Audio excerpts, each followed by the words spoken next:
রাশিয়ার কুরস্ক অঞ্চলে তৃতীয় এবং শেষ সেতুটিও ধ্বংসের দাবি করেছে কিয়েভ।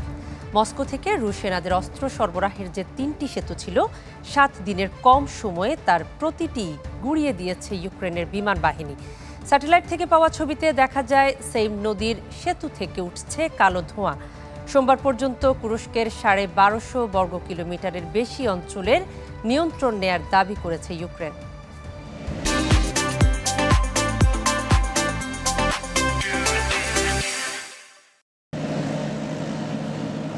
ঘুরে দাঁড়ানো ইউক্রেনের পাল্টা আঘাতের কথা হয়তো কোনোদিনও ভাবেনি রাশিয়া।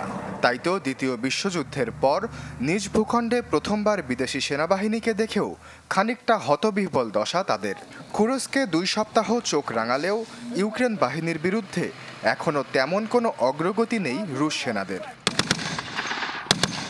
এদিকে থেমে নেই ইউক্রেন সেনারা।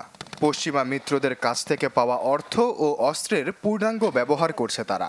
এখন পর্যন্ত কুরস্কের ১২৫০ বর্গ কিলোমিটারের বেশি অঞ্চল রয়েছে ইউক্রেনীয় সেনাবাহিনীর নিয়ন্ত্রণে।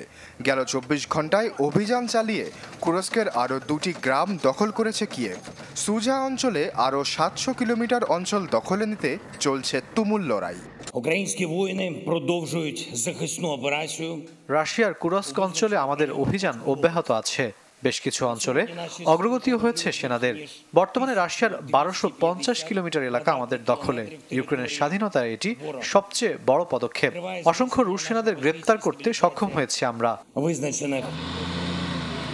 এরই মধ্যে কুরস্ক অঞ্চলে তৃতীয় ও শেষ সেতুটিও বিধ্বস্তের দাবি করেছে কিয়েভ। মস্কো থেকে রুশ সেনাদের অস্ত্র সরবরাহের যে ৩টি সেতু ছিল ৭ দিনের কম সময়ে তার প্রত্যেকটি গুঁড়িয়ে দিয়েছে ইউক্রেনের বিমান বাহিনী। স্যাটেলাইট থেকে পাওয়া ছবিতে দেখা যায় সেইম নদীতে সেতুটি থেকে ভেসে আসছে কালো ধোঁয়া।